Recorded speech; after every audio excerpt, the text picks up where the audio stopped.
यहाँ पर कर रहे हैं हम आज हेयर स्पा। और हेयर स्पा में स्टीम बहुत ज़रूरी है इस टाइम पे। अगर आपके किसी के भी बाल टूट रहे हैं तो स्टीम ज़रूर लीजिएगा। हमारे पास तो ये हुड स्पा होता है, अगर आपके पास ये नहीं है ना तो टावल बाउल में पानी गर्म कर लीजिएगा, बड़े से गुनगुना पानी रखिएगा और उससे टावल स्टीम दे सकते हैं।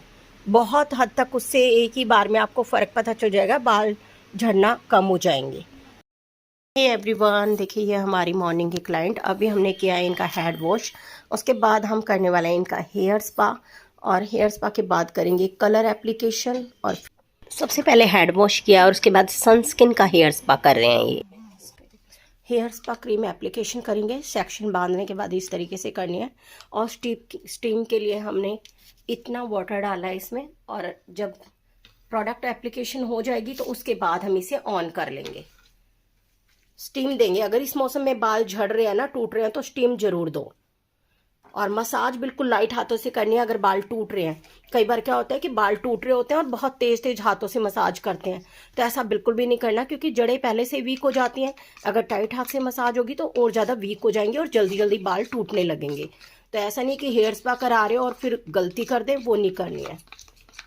मसाज बिल्कुल धीरे धीरे करनी है। और इस तरीके से करते हुए भी एप्लीकेशन कर रहे हो तो हल्के हल्के हाथ से बालों को पकड़ना है, ठीक है।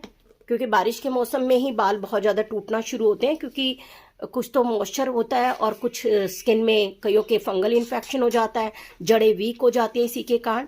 तो ज़्यादा अच्छा है कि हेड वॉश करें अच्छे से। ऑयलिंग कर रहे हो तो 1 घंटे के लिए करने के बाद वॉश जरूर कर दें, ज़्यादा टाइम ऑयलिंग ना करें, उससे और ज़्यादा चिपचिपाहट हो जाएगी और डस्ट बैठेगी तो उतनी ज़्यादा नुकसान हो जाएगा आपको। एक एक सेक्शन लेके पूरे हेड में इस तरीके से करना है और 15 to 20 मिनट इसके बाद मसाज करनी है। चलिए सारा कर लेंगे, उसके बाद मिलेंगे। अभी यहाँ पर इस तरीके से धीरे धीरे से मसाज करनी है, क्योंकि मैंने कहा बाल टूट रहे हैं और थोड़ा सर्वाइकल की प्रॉब्लम है। तो अगर ऐसी वो है तो आपको किसी भी नस पे ज़्यादा प्रेशर नहीं डालना है, बस धीरे धीरे हाथों से मसाज करनी है। इस तरीके से हल्के हल्के हाथों से मसाज करनी है। 10 to 15 मिनट मसाज करिएगा। 20 मिनट भी कर सकते हो अगर बाल टूट रहे ना हो तो। उसके बाद स्टीम देंगे। अगर आपके बाल झड़ रहे हैं तो आपको हाथ बिल्कुल लाइट रखना है, ज़्यादा टाइट नहीं रखना है। और बैक में सर्वाइकल पॉइंट है, यहाँ पर भी बिल्कुल लाइट हाथ रखना है। अगर आपके बाल झड़ रहे नहीं है तो आप टाइट हाथ भी रख सकते हो थोड़ा सा। कोई मसाज होने के बाद जूड़ा बांध देंगे और अभी स्टीम देंगे। ये देखिए स्टीम आ गई है पूरी। सेट करो पूरा, यस सेट करो। हाँ बिल्कुल एकदम सेट होना चाहिए। ठीक है।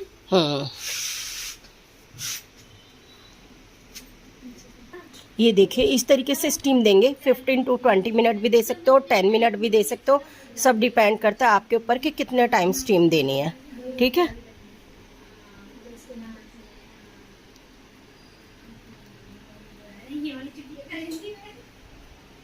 आप कम से कम हफ्ते में 3 बार भी ऐसा कर सकते हो ताकि बाल बिल्कुल ना टूटे। देखिए एकदम से तो नहीं होता है कि एक ही बार में आपका हो, लेकिन धीरे धीरे आपको असर जरूर दिखेगा, ठीक है। और जितना हो सके स्कैल्प को एकदम क्लीन रखें बस आप।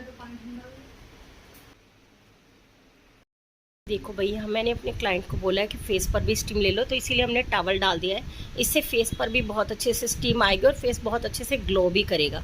साथ ही साथ आप हेड की दे रहे हो तो अपने क्लाइंट को थोड़ा सा अलग से दोगे ना तो खुश भी हो जाएगा और उसको स्किन एकदम अलग से दिखेगी, पोर्स भी टाइट हो जाएंगे, तो बहुत ही अच्छा लगेगा। तो इतना सा तो आप कर ही सकते हो अलग से। देखो देखो कितना फ़र्क पड़ता है। इन्होंने स्टीम लिया सिर्फ, अभी कुछ नहीं कराया और बहुत अच्छे से स्टीम से ही फेस कितना ग्लो कर रहा है। तो आप अपने क्लाइंट को एक्स्ट्रा दोगे ना ये चीज़ें तो बहुत खुश हो जाएंगे और उन्हें भी पता चलेगा कि स्टीम से कितने बेनिफिट होते हैं। हेड में तो जा ही रही है, फेस पे भी हो रही है। हटा दें टॉवल या करोगे अभी और कर लो। हेयर स्पा मशीन के बारे में जानना चाहते हैं ना कि ये कौन सी ब्रांड की है और क्या है, तो मुझे कमेंट सेक्शन में लिख दीजिएगा, मैं पूरा बताऊंगी आपको। क्योंकि इसे 14-15 साल हो गए हैं और ये बहुत अच्छी है। तो डिपेंड करता है कि कौन सी कंपनी की है, कौन सी है। भी लॉरियल का हेयर स्पा है, सनस्किन का है, ऑयलिंग हेयर स्पा है, बहुत अच्छी अच्छी वीडियो है। ऑल अबाउट चैनल पे और नेचुरल्स ब्यूटी वर्ल्ड पे, और इसके बारे में, स्टीमर के बारे में, वैक्स हीटर के बारे में सभी वीडियोज डाली हुई हैं। कौन सा वैक्स हीटर लेना चाहिए वो ज़रूर देखिएगा। हम स्टीमर हटाते हैं ना तो आपको फ़ैन बंद कर देना है, क्योंकि स्टीम गर्म है और फ़ैन की हवा ठंडी है तो इससे सर्द गर्म हो जाती है कई कई क्लाइंट को। तो ये बिल्कुल आपको ध्यान रखना है हेयर स्पा करते हुए।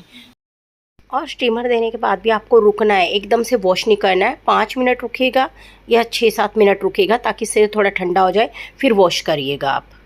हेड वॉश कर लेंगे हेयर स्पा के बाद। ये देखो भाई सावन बन रहा है, हरी हरी चूड़ियाँ। इनका हेयर स्पा कंप्लीट हो चुका है, बट अभी हमने कोई कंडीशनर वगैरह नहीं लगाया है क्योंकि इनका हेयर कट करना है और उसके बाद इनको हेयर कलर भी करना है। तो हेयर कट का वीडियो अपलोड कर चुकी हूँ और हेयर कलर का वीडियो जल्दी आपको मिल जाएगा।